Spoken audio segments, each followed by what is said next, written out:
Amerika kaya itu bukan karena hebat. Pornografi dijual. Tinju di Nevada itu dijual. Di Las Vegas dijual. Apa saja dijual. Kalau tidak kaya itu gimana? Sementara Indonesia mau aur-auran gitu sukan partai Islam. Sebenarnya Indonesia gampang. Kalau ingin kaya, Bali itu dikayakan Hollywood atau dikalahkan Macau. Jadi kota judi. Batam dijadikan kayak Las Vegas. Itu transaksinya pasti triliunan. Orang kamane wong wudo dijual, judi dijual, orang tinju dijual. Tapi gara-gara ada partai Islam, nyari rumus solusi ekonomi itu yang tidak seperti itu. Akhirnya kangelan. Akhirnya rapat isu. Tapi barokah tetap barokah partai apa? Yang menangnya caleg-calegnya rata-rata ya beli. Kalau udah beli habis. Saya bukan menghalalkan nyuap, enggak. Kalau nyuap tetap haram ila yaumil qiyamah. Tapi kalau suratul masalah seperti ini kamu mengatakan suap itu beda. Ini suratul masalah yang tidak ada kaitannya dengan asal lawannya batil. Kecuali lawannya sama-sama hak.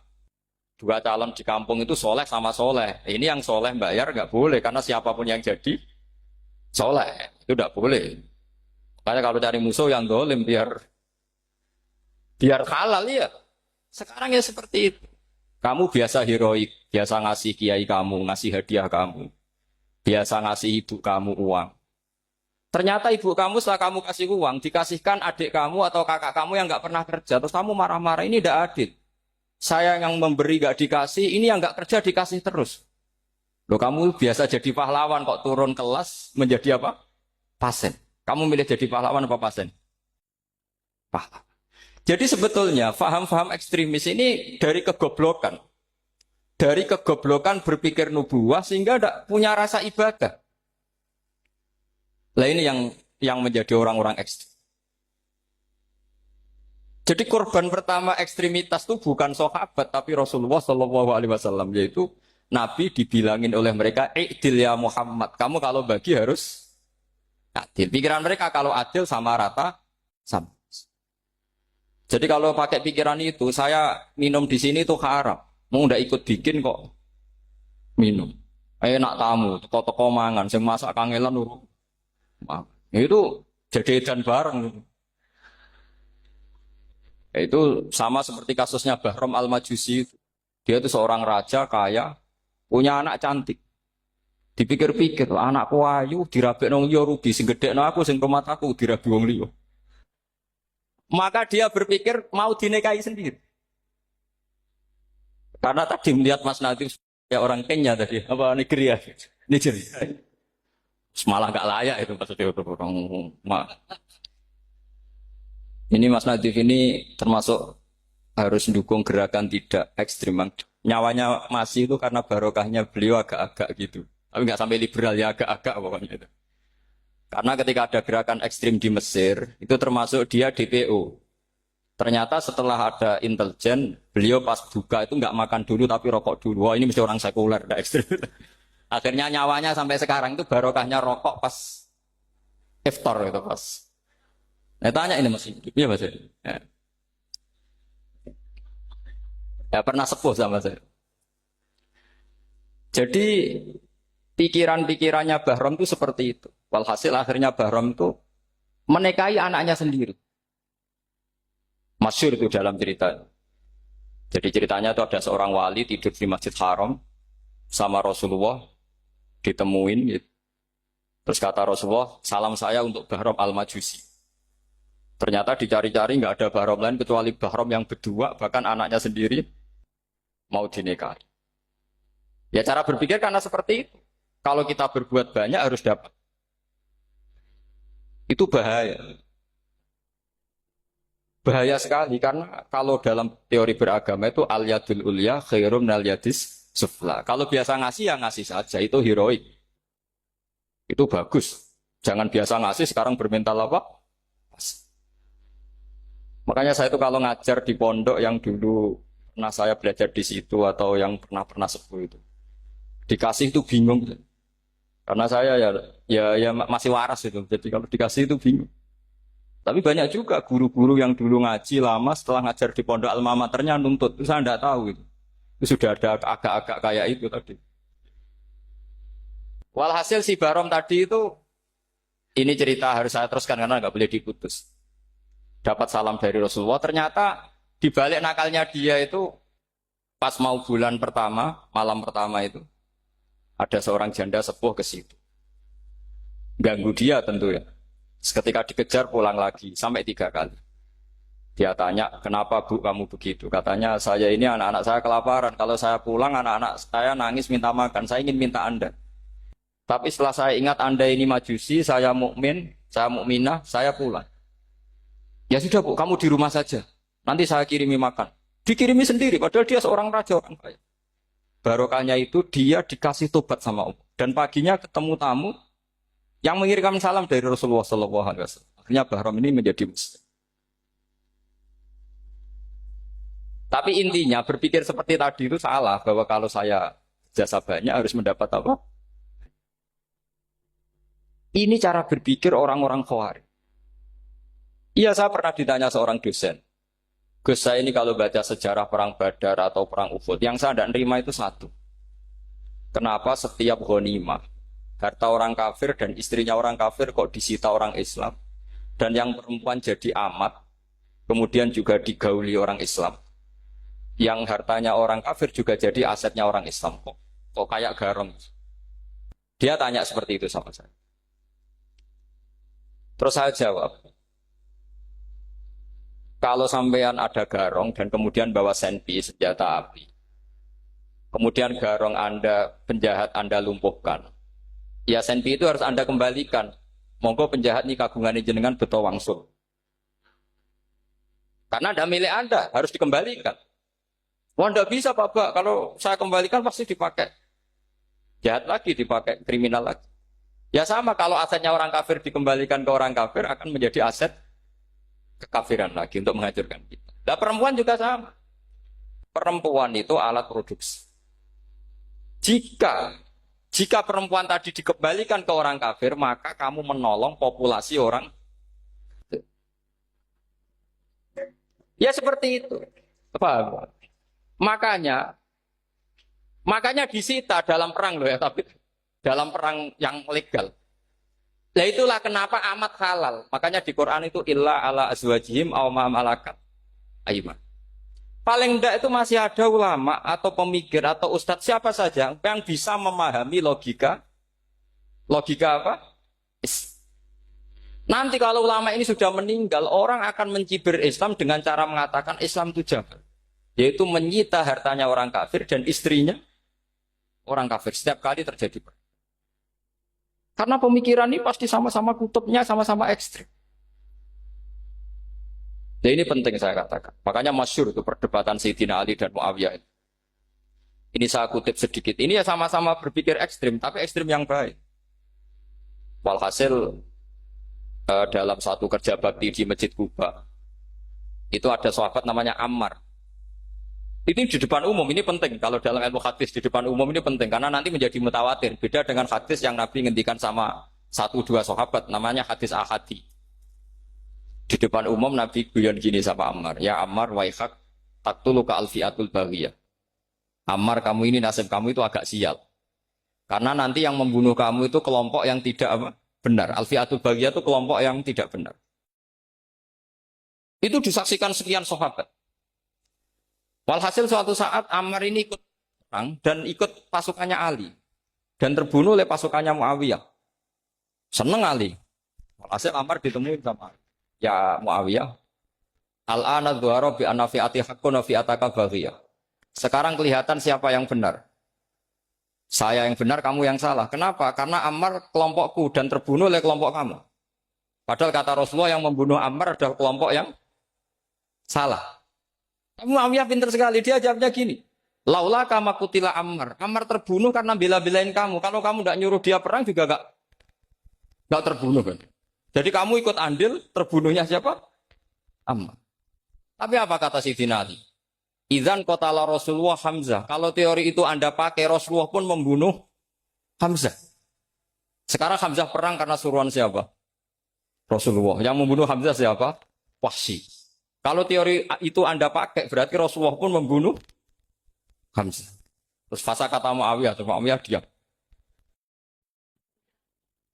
Jadi fikih pun tuh diputuskan lewat pikiran ekstrim. Tapi bukan ekstrim yang merugikan orang lain. Ya, kalau merugikan orang lain namanya sudah la dororo wala diror. Dia menyalahi aturan itu. Makanya saya pernah ngaji di sini dulu ketika tahun kemarin. Fikih-fikih Islam itu punya rumus. Itu ya gara-gara pikiran ekstrim sebetulnya. Saya pernah nyontohkan adalah orang tuh kalau sholat jenazah itu mayitnya di depan. Itu ulama fikih tidak ada yang punya alasan. Mau hanya bilang gini, hakada wajadna salafan wa khalafan. Mulai dulu kalau nyolati mayit ya jenazahnya di depan. Ya hanya gitu saja, tidak punya alasan. Makanya ulama lain mengatakan tidak apa-apa jenazah di belakang. Yang sholat di depan. Kenapa? Fa innaha laysat bimanzilatil imam. Memangnya jenazah imam kok harus di depan? Itu ya tidak ada yang bisa bantah. Bagaimana mungkin harus di depan? Oh enggak, imam kok harus. Yang harus di depan itu imam. Jenazah itu imam apa enggak? Enggak. Terus alasan kedua, sholat ghaib. Kalau ada orang mati di Surabaya, Mas Nadib di sini, sholat ghaib boleh enggak? Boleh. Jenazahnya di depan apa belakang? Belakang. Di belakang kan? Berarti harus enggak jenazah di depan? Ya dia mau ngakeh yang jelas kalau itu. Lah ini contoh-contoh kecil. Nah orang Khawarij itu orang yang paling tidak mau menerima otak-atik seperti itu. Akhirnya jadi goblok bareng tadi. Ya makanya Rasulullah pun jadi korbannya Khawarij. Muhammad kamu harus adil. Karena pikiran mereka adil itu yang memberi banyak ya dapat banyak. Kalau pikiran nubuah tidak seperti itu. Kalau yang biasa memberi, biasa heroik, biasa baik ya biar tetap biasa memberi. Jangan dilatih jadi apa? Fasih. Ini mungkin adik-adik juga agak keberatan, tapi harus dilatih. Makanya saya itu jadi kiai itu ya mulai kecil anaknya kiai, putu kiai. Saya itu ya mulang tuh senang. Saya tidak pernah terlintas dikasih santri atau dihormati ya enggak. Mungkin sampai mati ya enggak terlintas. Ya pikiran saya sederhana. Biasa mulang pahlawan malah sekarang pasen itu malah kayak cemen, kayak turun kelas itu. Jadi saya terus ya enggak kepikiran sama sekali. Loh kalau saya minta sama Allah karena itu atasan saya. Makanya ada ulama yang ekstrim gini, ini kisah nyata. Ada ulama alim datang ke seorang raja. Rajanya ini soleh padahal. Ternyata pas raja itu berdoa, ya Allah saya kasih ini, kasih ini. Padahal ulama tadi itu mau mengajukan proposal. Mau minta apa gitu. Terus dia pulang ketika ditanya, Pak Kiai kenapa pulang? Ternyata raja itu minta zat yang sama yang saya mintai. Kalau raja saja masih minta, ngapain saya minta raja? Saya akan minta zat yang dimintai raja. Terus pulang dia. Wah itu ya pikiran ekstrim, tapi bagus ekstrimnya. Saya akan minta zat yang dimintai. Kalau sampean kan uteke saya les, sholat dinteni, tetap jalo. Oh kok orang mikir seperti itu. Memang salah didik, salah itu tadi. Nah, ini harus dilatih. Masyhur itu ketika Nabi pas Fathu Makkah itu, orang-orang Ansor komentari Nabi gini ketika Nabi sangat happy di Mekah, sangat enjoy di Mekah. Kata orang-orang Ansor, Amar rojul adroka durok fatun fi ahli wa ulfatun fi asyiroti. Namanya orang pasti happy kalau di kampung halaman. Jangan-jangan Rasulullah itu nanti hidup di Mekah lagi karena Mekah sudah dikuasai orang Islam. Beliau pasti kangen sama keluarga sama Mekah. Tapi ya sama, ketika Rasulullah mulai mengasih-ngasih itu, orang-orang Quraisy dikasih banyak, orang Ansor juga pikirannya seperti itu. Baru orang Ansor dilatih pikiran nubuwah, yaitu tadi. Mereka itu dapat kambing, dapat sapi, terus pulang. Kamu mendapat saya, milih mana? Milih Rasulullah Shallallahu Alaihi Wasallam. Sekarang kamu saya balik. Kamu punya kiai, kamu bisa memberi hadiah, memberi beliau. Suatu saat kiai Anda ini kaya raya, terus sering ngasih orang-orang yang nggak pernah berjasa. Kamu nggak pernah dikasih. Itu kalau pakai pikiran Khawarij, kiai ini salah karena ngasih orang yang tidak berjasa. Tapi kalau kamu pakai pikiran nubuah, enggak. Alhamdulillah saya tetap istiqomah memberi kiai itu.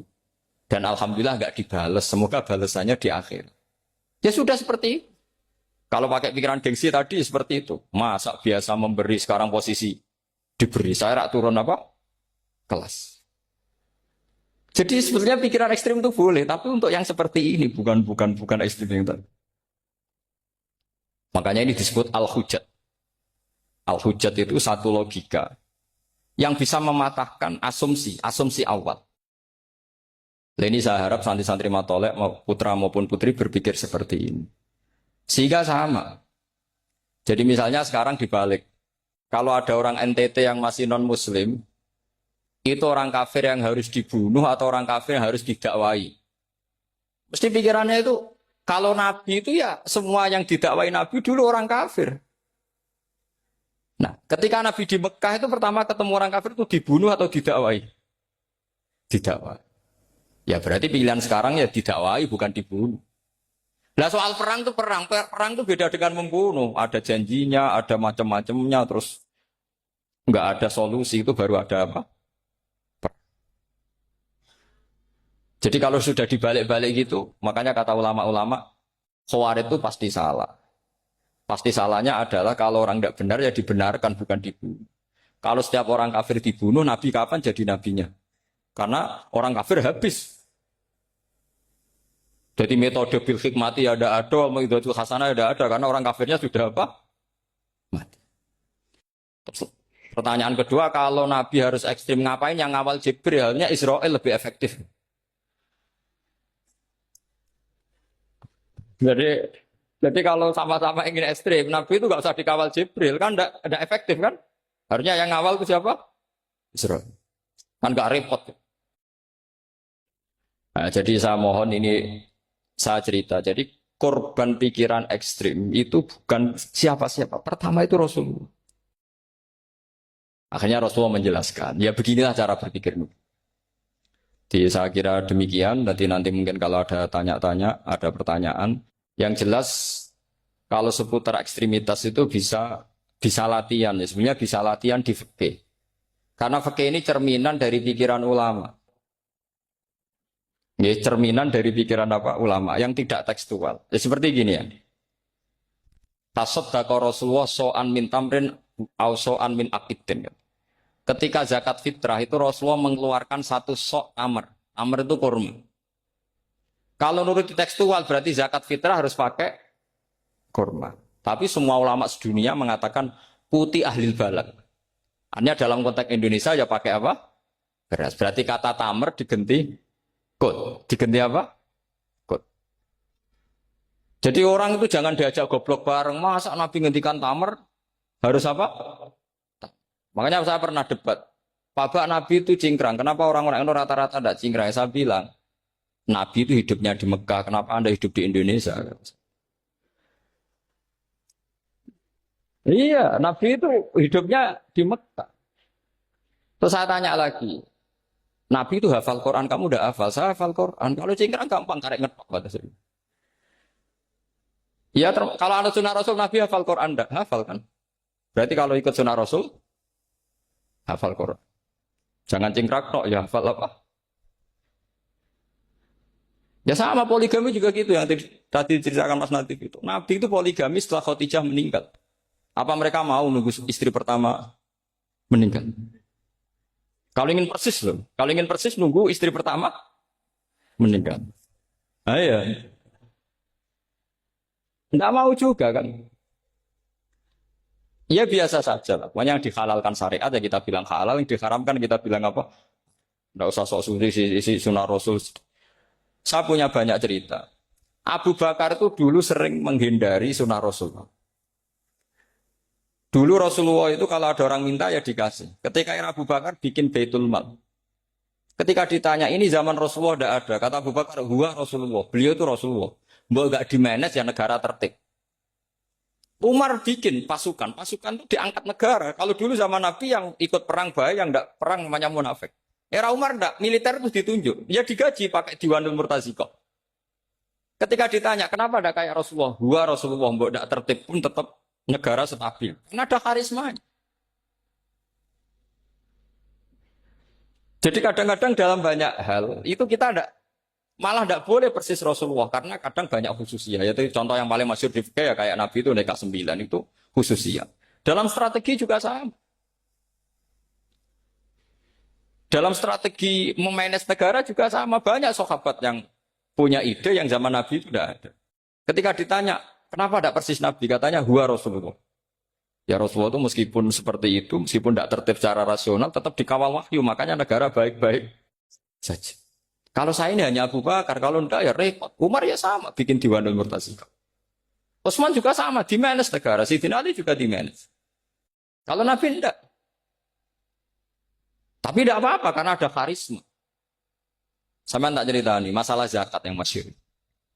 Orang paling bakhil sekalipun, paling kikir sekalipun itu zaman Rasulullah bayar zakat. Karena pikirannya setelah zakat dikasihkan, Rasulullah mendoakan. Khudh min amwalihim shadaqatan tutahhiruhum wa tuzakkihim biha wa sholli alaihim. Inna sholataka sakanul lahum. Era Abu Bakar enggak. Sorry ya Bapak Bakrin, dulu kita zakat sama Rasulullah karena didoakan beliau. Kamu hanya Abu Bakar, saya tidak mau zakat. Ya sama lah seperti orang dipimpin ulama-ulama karismatik. Orang dipimpin Badola itu tidak usah metai, santri sudah nurut. Dipimpin Usman Nazif, gak bikin pelaturan, habis pondok. Kalau tidak ngancam, gak gini, ditakzir, gak gini, habis. Zaman Badola dehem tok santri wedi. Mas Nazif dehem tok enggak. Nah, makanya Rasulullah itu tidak banyak bikin pelaturan. Rasulullah itu kalau mau perang itu hanya bilang sahabat, saya besok ditantang Abu Sufyan di sini. Saya mau perang. Oh itu sahabat ikut semua. Orang melihat wajahnya, melihat karismanya sudah tertarik ingin menyelamatkan beliau. Kita tidak akan ridho Rasulullah keluar sendiri. Kalau Abu Bakar ya enggak. Pertama Abu Bakar pidato sudah sopan. Saya memimpin kamu. Ini ketulitu alas tubuh khairikum. Saya ini memimpin kamu, tapi bukan berarti saya yang terbaik. Jika saya benar maka dukunglah. Kalau salah ingatkan. Itu pertama orang-orang bilang apa? Fawwala uqiman nakabisef. Nanti kalau Anda salah tak ingatkan pakai pedang. Ya karena hanya Abu Bakar bukan Rasul. Jika diaturlah, ini ada militer, ada pengawal, ada Baitul Mal. Era Umar lebih modern lagi, ada Diwanul Murtasikah, ada macam-macam. Ya Rasulullah nggak ada. Nah sekarang orang sidik-sidik muni sunnah Rasul. Padahal ada sunnah Rasul yang khasnya Rasulullah sebagai nubuah. Ya khasnya Rasulullah sebagai apa? Coba Nabi itu istrinya 9. Semuanya cerita tentang tahajudnya Nabi, witirnya Nabi. Apa kira-kira Mas Nadif kalau punya istri 4 ceritanya tentang tahajudnya Mas Nadif? Kan enggak. Nah, jadi saya mohon, sebetulnya pikiran-pikiran ekstrim itu karena enggak mau belajar. Enggak mau belajar. Kalau mau belajar itu, kata Imam Ghazali itu dalam kitab Imla, Al-Imla fi Iskalatil Ihya itu. Fal ma'ani awsa'u minal ibarat. Yang namanya ma'ani itu awsa'u minal ibarat. Jadi yang fal ma'ani awsa'u minal ibarat. Jadi yang namanya makna itu lebih luas minal apa? Ibarat. Nah, ini contoh yang paling nyata ya Sayyidina Ali. Ketika Sayyidina Ali perang sama Muawiyah, itu Sayyidina Ali bilang, sebaiknya Muawiyah kirim delegasi, mediator. Saya juga kirim mediator. Terus orang-orang Khawarij karena tadi tekstual. Mahada ya Ali. Ini apa ya Ali? Lam yujad fi kitabillah. Aturan mediator itu tidak ada di Quran. Bahwa kalau kita perang harus ada mediator itu tidak ada. Terus Sayyidina Ali baca ayat. Wa in khiftum shiqaqa bainihima fab'atsu hakaman min ahli wa hakaman min ahliya. Jika lelaki dan perempuan, suami istri terjadi shiqaq, terjadi konflik, maka suami kirim satu mediator, yang pihak perempuan juga kirim mediator. Terus Sayyidina Ali ngendikan, wa amru Muhammad a'dhamu min amri rajulin wa imra'atin. Urusan umat Muhammad lebih serius ketimbang urusan hanya sekedar suami dan istri. Maka kita butuh hakam, butuh mediator. Baru 4.000 orang Khawarij tobat ngikuti pikirannya Sayyidina Ali yang tidak tekstual. Sama seperti zaman Rasulullah. Ketika Rasulullah mau perang Badar, saya ini mau perang Badar kata Rasulullah. Musuh saya itu 1.000 lebih. Kalian hanya 313. Apa kita teruskan? Itu sahabat langsung bilang gini, saya itu hafal teksnya. Idzan lanaqulu laka kama qalat banu Israil fathab anta wa rabbuka faqatila inna hahuna qa'idun walakin idhab anta faqatila inna ma'akum muqatilun. Ini kelihatan sekali bahwa para sahabat sudah ada tekstual.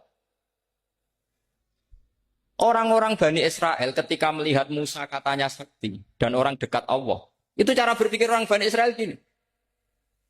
Walhasil ada perintah supaya Musa itu merangi kaum Jabarin. Orang Jabar ini gagah-gagah, pikirannya orang Bani Israel. Musa kami itu sakti dekat Allah. Ya sudahlah sama Allah saja sana, tak tunggu di rumah kabarnya. Itu kan sama dengan santri semedit, roh kiai ini suga, kiai aku suga, terus tak pikirkan seperti itu. Ya sama seperti itu. Nabi itu kekasih Allah, mesti perang menang. Serasa tak ewangi mesti menangis. Fadhab anta wa rabbuka faqatila inna hahuna. Kok itu? Ya sudah kamu berangkat saja sama Tuhan, tak tunggu di rumah. Tapi apa kata para sahabat Ansor ketika Nabi minta supaya mereka dukung di perang Badar? Langsung bilang, "Idzan la naqulu laka kama qalat Bani Israil." Kita tidak akan bermental kayak Bani Israil. Ini tekstual apa? Enggak. Mereka punya mafhum, punya pikiran. Cara Mas Nadif punya kreatif. Bahwa ini mental yang bejat, kita tidak akan meniru seperti itu. Itu sahabat. Jadi dulu sahabat itu makna di Quran juga ada tekstual. Jadi bisa memahami. Nah sekarang orang memaksa semuanya harus tekstual. Ya meskipun tadi jangan terlalu liar terus menjadi liberal. Tapi saya tidak tahu kalau contohnya Mas Nadif tadi pakai kondom, silikon tidak tahu. Itu pikirannya Jil apa Mas Nadif tidak tahu saya. Itu tidak tahu. Kok sampai sembeling itu saya tidak tahu. Oh, lagi juga kalau tidak bisa nyontohkan yang di luar itu, saya itu ya tidak tahu. Mulai dulu ilmunya seperti itu terus, ya tidak tahu lagi. Jadi mulai dulu zaman Nabi pun itu sudah ada pikiran-pikiran seperti itu. Jadi tekstual atau harfiah itu ya enggak. Nyatanya sahabat langsung bilang idzan lanaku rulaka kama qolat banu apa? Esra. Jadi ini saya